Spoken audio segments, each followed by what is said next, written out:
سيدنا ومولانا إنا توجهنا واستشفعنا وتوسلنا بك إلى الله وقدمناك بين يدي حاجاتنا يا وجيها عند الله اشفع لنا عند الله يا أبا عبد الله يا جعفر بن محمد أيها الصادق يا ابن رسول الله يا حجة الله على خلقه يا سيدنا ومولانا إنا توجهنا واستشفعنا وتوسلنا بك إلى الله وقدمناك بين يدي حاجاتنا يا وجيها عند الله اشفع لنا يا أبا الحسن يا موسى بن جعفر أيها الكاظم يا ابن رسول الله يا حجة الله على خلقه يا سيدنا ومولانا إنا توجهنا واستشفعنا وتوسلنا بك إلى الله وقدمناك بين يدي حاجاتنا يا وجيها عند الله اشفع لنا عند الله يا أبا الحسن يا علي بن موسى أيها الرضا يا ابن رسول الله يا حجة الله على خلقه يا سيدنا ومولانا إنا توجهنا واستشفعنا وتوسلنا بك إلى الله وقدمناك بين يدي حاجاتنا يا وجيها عند الله اشفع لنا عند الله يا أبا جعفر يا محمد بن علي أيها التقي الجواد يا ابن رسول الله يا حجة الله على خلقه يا سيدنا ومولانا إنا توجهنا واستشفعنا وتوسلنا بك إلى الله وقدمناك بين يدي حاجاتنا يا وجيها عند الله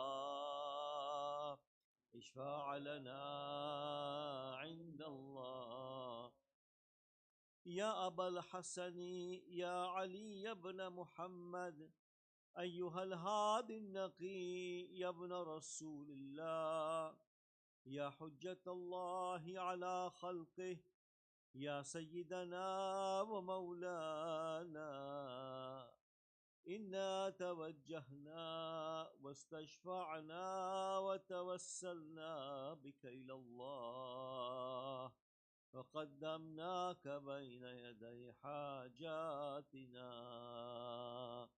يا وجيها عند الله اشفع لنا عند الله يا أبا محمد يا حسن بن علي أيها الزكي العسكري يا ابن رسول الله يا حجة الله على خلقه يا سيدنا ومولانا إنا توجهنا واستشفعنا وتوسلنا بك إلى الله وقدمناك بين يدي حاجاتنا يا وجيها عند الله اشفع لنا عند الله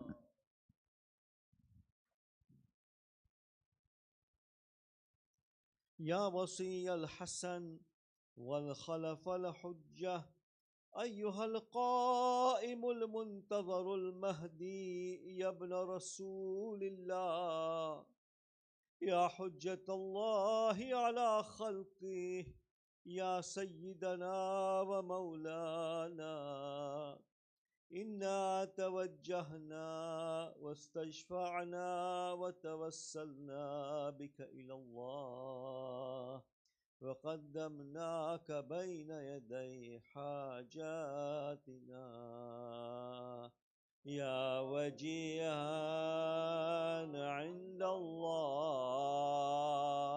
اشفع لنا عند الله حاجات.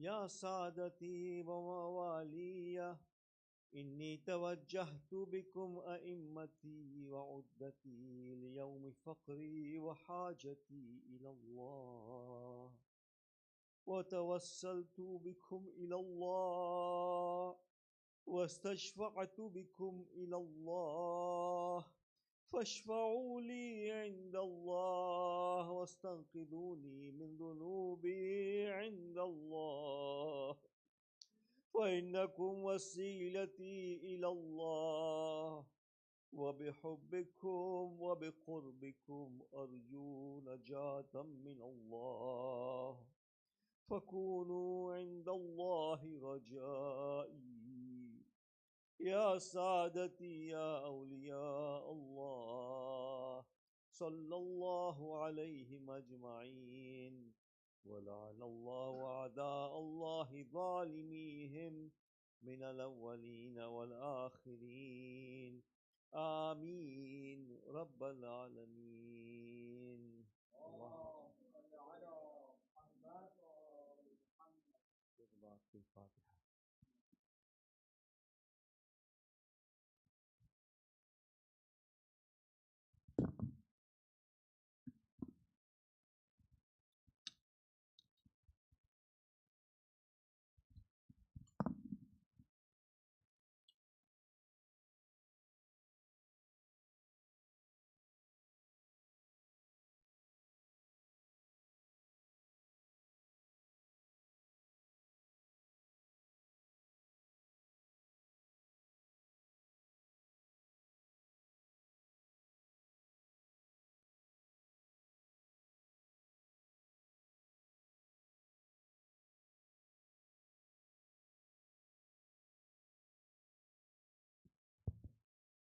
السلام عليكم ورحمة الله وبركاته. أعوذ بالله من الشيطان الرجيم. بسم الله الرحمن الرحيم. وبه نستعين وهو خير ناصر ومعين. الحمد لله بارئ الخلائق أجمعين، ثم الصلاة والسلام والتحية والإكرام على سيدنا ونبينا وشفيعنا وطبيب نفوسنا وحبيب قلوبنا مولانا بالقاسم المصطفى محمد وعلى أهل بيته الطيبين الطاهرين المعصومين المنتخبين المنتجبين ولعنة الله على أعدائهم أجمعين. أما بعد، فقد قال مولانا أمير المؤمنين بسم الله الرحمن الرحيم: البخل عار والجبن منقصة والفقر يخرس الفتن عن حجته والمقل غريب في بلدته. صلوات على محمد وآل محمد. Respected Mu'mineen, inshallah, today we will discuss the third word of wisdom from the Nahj al-Balagha, which is a kalam, or which is a discourse of our beloved Mawla Amir al-Mu'mineen. So over here, Amir al-Mu'mineen he's mentioning four social and moral weaknesses of the human being. Because Allah subhanahu wa ta'ala has given human being honor and the respect. So if insan or if human being have these weaknesses in his life, so what would happen? His dignity and his respect and honor is ruined and eradicated. So that is why Amir al-Mu'mineen is like he's warning us that you should not have these sifat, you should not have these weaknesses in your life. So the first weakness, Amir al-Mu'mineen, he said, al-bukhlu arun. Bukhl means the stinginess, misery. Imam said the misery is a ar, is a disrespect or disgrace in your life. So you have to, ignore it. You should not have this attribute, or you should not have this quality, or it's like a disease. You have to protect yourself from this disease. And then he said, wal jubnu manqasatul, cowardness, buzdili. Imam said this cowardness, it is a manqasa. Manqasa means defect. It is a defect in the life of human being. Why? Because human being, if you look at Allah subhanahu wa ta'ala created us and Allah has given us power. So if we do not use that power and that strength and we become coward, so we will lose our respect. So this the second thing Amir al-Mu'minin said, that the cowardness is a defect in the life of human being. And the third thing Amir al-Mu'minin says, وَالْفَخْرُ يُخْرِسُ الْفِتَنَ عَنْ حُجَّتِهِ. A person who is faqir, who is poor, who does not have wealth, no matter how sharp he is, if he is sharp, if he is even clever, he will not be able to present his evidence and his argument before the people. Because this is poverty which brings him down. So even the logical argument he cannot present before people. Why? Because he is poor. So this is the norm of the society. And then he said, "Wal muqillu gharibun fi baldatihi."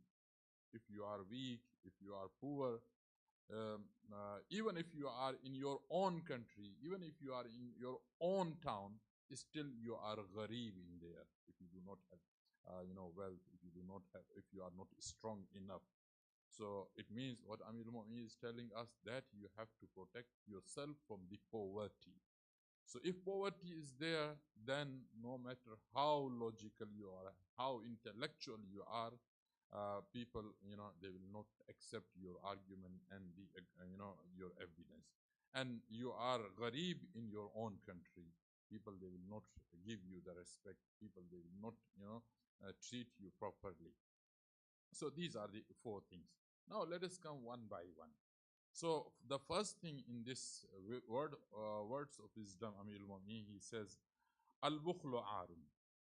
When it comes to the bukhl, it is a sifa or stinginess or misery, is a quality. Of course, it belongs to our heart. If someone is miser, so misery, it is something built in the human being, or or it's like a disease. So when a person he is bakhil, so he will lose everything. His respect is lost.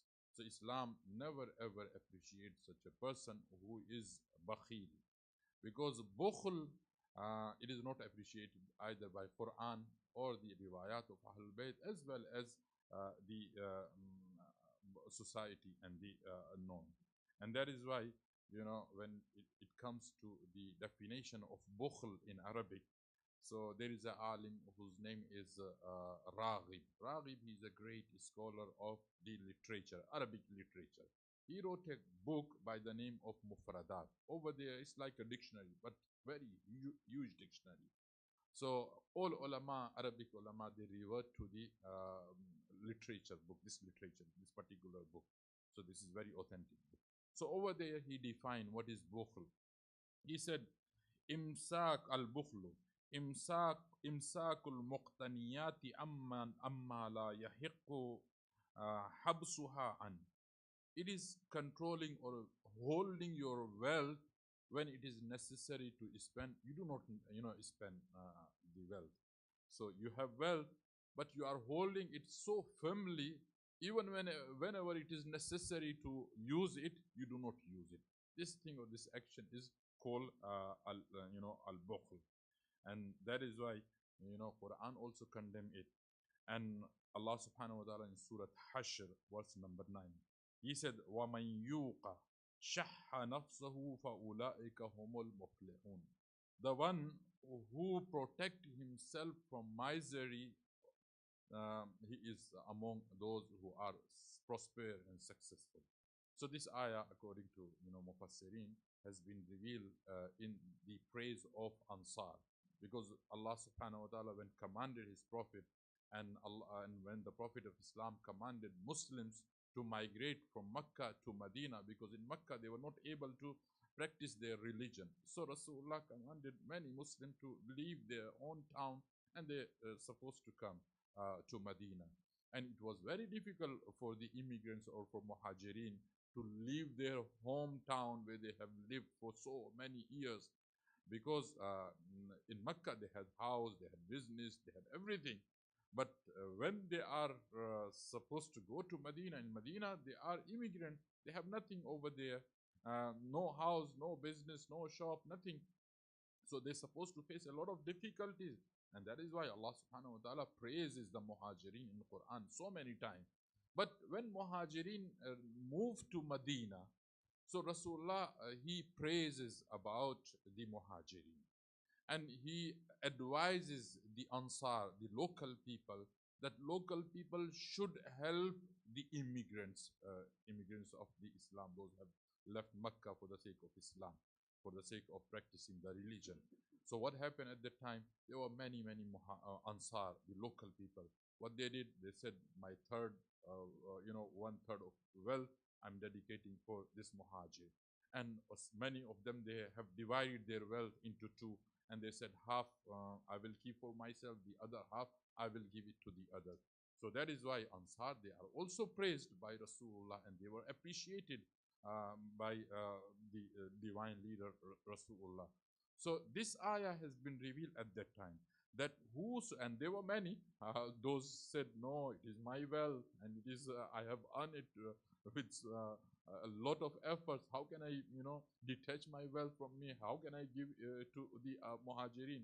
So the ayah says, the one who protected himself from misery or from bukhl, he is a successful.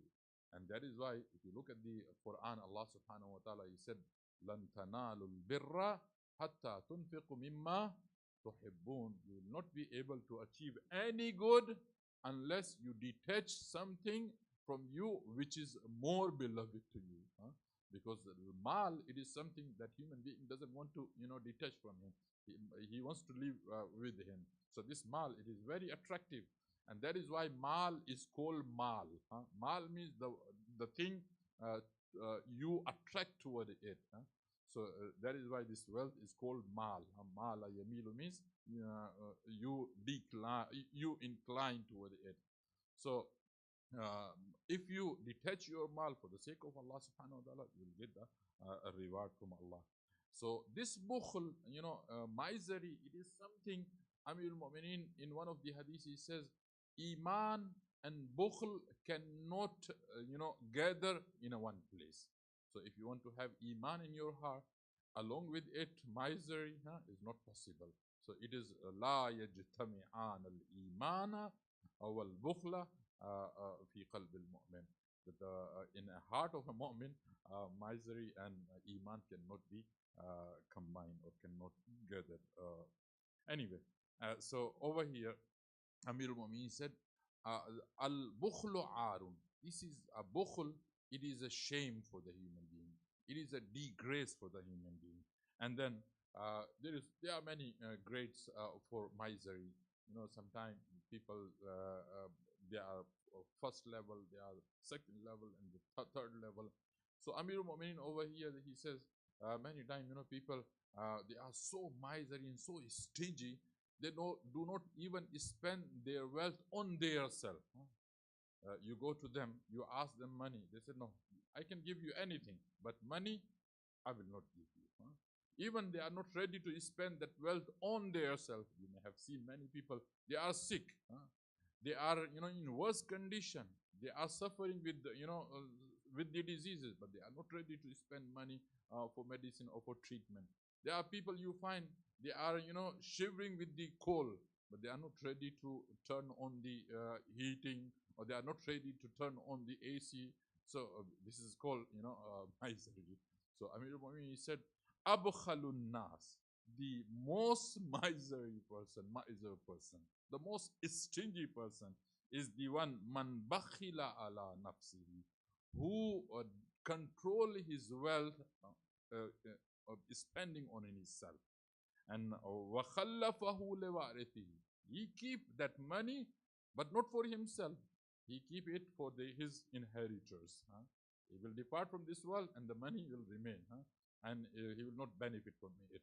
And that is why in another hadith, Amir al-Mu'minin, he said, there are many people in this world, they are not Malik, they are not the owner of their own wealth. They are just treasurer. They look after it. They are just like accountant. They're always, counting how much they have, and they depart from this world, because the same accountant, he does not have right to spend the money. He just need to have account of it. So there are people, those who are just accounting in this world for their own money. They don't spend. So and that is why we have one of the beautiful riwayah in this regard.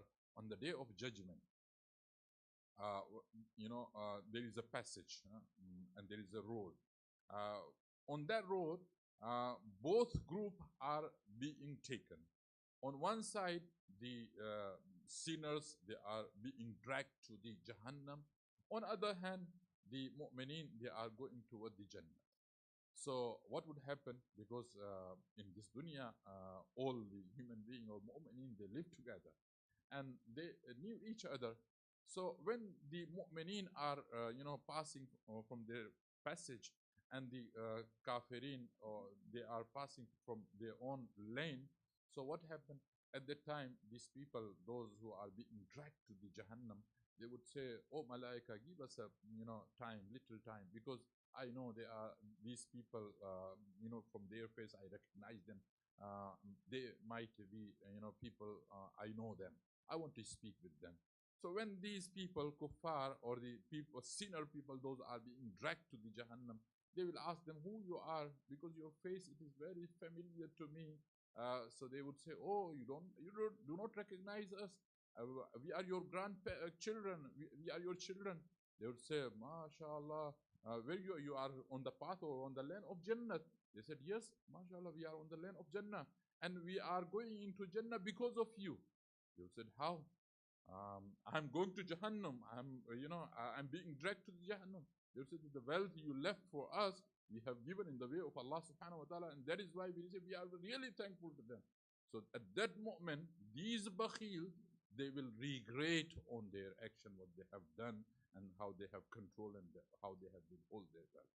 Anyway, so there are ulama, they said there are different type of, bukhl. There are different type of misery.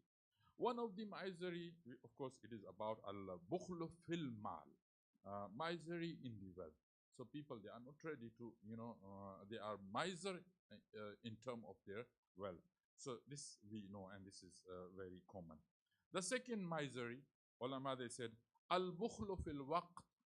People, they are miser in their time. You find there are people, they are not ready to give their time to others. They are not ready to give their time to even Allah subhanahu wa ta'ala. What they do, they enjoy their time. They don't even give time to majlis. They don't even give time to their namaz. They don't even give time to their family, or their close relative. They are miser in their time. So this is the second group of, miser people, or this is second category of the miser. The third category, al-bukhlu fil awlad. This is very dangerous. There are people, those who are miser in their children. They don't want other people to use or to take advantage or take benefits from their children. They are so, much attached with their children.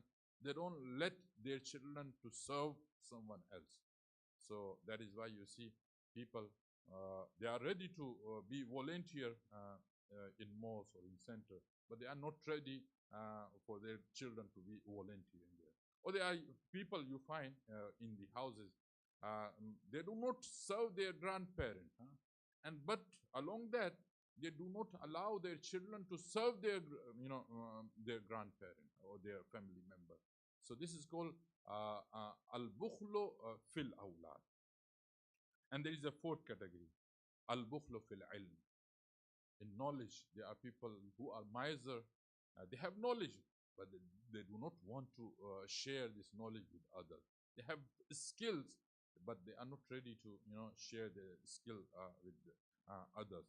So this is another type of misery, and that is why in one of the hadith, Rasulullah sallallahu alaihi wa alihi wasallam, he says, "Katimul ilm." You know this word, this term is used in hadith a lot. The person who conceal, the person who hide knowledge, the angels of heaven and the fishes or the animals in the sea and the creature of Allah subhanahu wa ta'ala on land, they all together curse the person who hide or conceal the knowledge. So knowledge, it is given to us by Allah subhanahu wa ta'ala. We have to share it with others.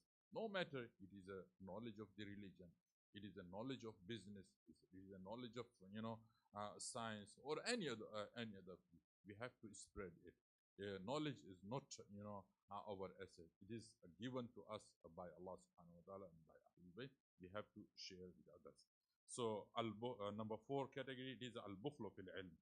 Now, when it comes to the bukhl, it has some consequences in our life.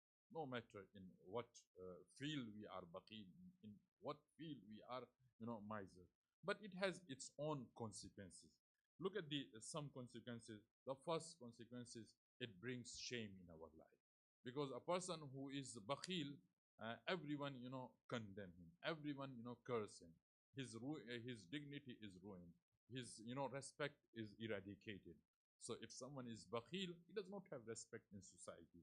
So it brings disrespect or disgrace in his life. This is number 1. Number 2, the person who is miser, he cannot maintain his relationship with the people. Why? Because when people, want to take loan, for example, from him, he's not ready to give a loan even to them. So what would happen? He will lose the relationship. In family, for example, if a person, he is miser and he is not ready to, give the expense of the house to his family member, so what would happen? The family member, they get angry with such a person. So he would not be able to maintain the relationship. And so that is why, insan have to be, sakhi. And in one of the hadith, our Rasul sallallahu alaihi wa alihi wasallam, he says, "Al-bakhilu ba'idun min Allah, wa ba'idun min al-nas, wa ba'idun min al-jannah, wa qaribun min al-nar." That the bakhil person is far away from Allah subhanahu wa ta'ala and far away from the people, as well as far away from the Jannat, and he is close only to the Jahannam. And in one of the riwayah, it is said that the shaitan, he loves mu'min who is bakhil. So someone asked from shaitan, why do you love? He's a mu'min. He said, I love because of his bukhl. Why? Because if someone is bakhil, no matter even if he's a mu'min, one day he will come in my camp. But kafir, he said, I hate kafir. He said, why do you hate kafir? Because I hate a kafir who is sakhi, who is generous. He said, I hate generous kafir. Why? Because of his generosity, he might leave my camp one day. So that is why, bukhl, it is highly, abhorred by the Islam. So the first, it brings disgrace in our life. Number 2, we are not able to maintain the relationship. The third consequences of the bukhl or misery is that al-ihmalu bil wajibat. The miser person will not be able to perform even his wajibat. Because miser person, he does not do mustahab sadaqah. So when his misery reaches to another stage, he will hold his wealth even from giving the zakat, even from giving the khums. So that is why al ihmalu bil wajibat. This is the third consequence, and the fourth consequences, according to the ayah of the Quran, it is adabul shadid. It is in hereafter. He will have severe azab of Allah subhanahu wa ta'ala in hereafter. And if you look at the Surah Al Imran, verse number 180, Allah subhanahu wa ta'ala said, وَلَا يَحْسَبَنَّ الَّذِينَ يَبْخُلُونَ بِمَا آتَاهُمُ اللَّهُ مِنْ فَضْلِهِ وَخَيْرٌ لَهُمْ. Allah is warning them, or Allah is warning the miser people. Allah said, Allah said, do not ever think that the wealth which Allah subhanahu wa ta'ala is given to you, it is good for you. Miser people, if they get wealth, so Allah said, never ever think that this wealth, it is good for you. It is a shar for you, it is worse for you. Why? Because you are not spending in the way of Allah subhanahu wa ta'ala as you are in this dunya. And this wealth is going to be put in your neck on the day of judgment. And this is how Allah subhanahu wa ta'ala interpreted the chastisement and punishment for those who are miser. And there are some also remedy ulama they have mentioned in the lights of ahadith of Ahlul Bayt, how to protect and how to get rid from this disease. So the first thing ulama they said, we have to read the merits of sakhawa, generosity. The more you read about generosity, the more you know about generosity, how much merit generosity have in the religion of Islam, also in society, we will be able to get rid from the disease of misery. And that is why hadith says, sababul muhabbati as-sakha. Generosity, it is one of the cause of muhabba, one of the cause of love. If you are generous, so Allah subhanahu wa ta'ala create the love of generous person into the heart of people. So this is one of the merit. And the other one, as-sakha'u satrul uyub. If you are generous, Allah subhanahu wa ta'ala put curtain on your sins. Allah subhanahu wa ta'ala forgive your sins. And if you look at also the second remedy, it is having tawakkul on Allah subhanahu wa ta'ala. Allah subhanahu wa ta'ala in Surah Isra, He said, if you have tawakkul on Allah subhanahu wa ta'ala, so Allah will open door for you. And this is the this first weakness Amir Mu'min over here he mentioned. And then he said, wal jubnu man qasatun, because time is over almost. So that is why I will not enter into the second weakness that Amir Mu'min has mentioned in this third word of Islam. So inshallah next week we will continue. Let us pray to Allah subhanahu wa ta'ala. Ya Allah, give us tawfiq to protect ourselves from the misery. May Allah subhanahu wa ta'ala make us generous. May Allah subhanahu wa ta'ala give us tawfiq to remove all the diseases which are abhorred by Islam.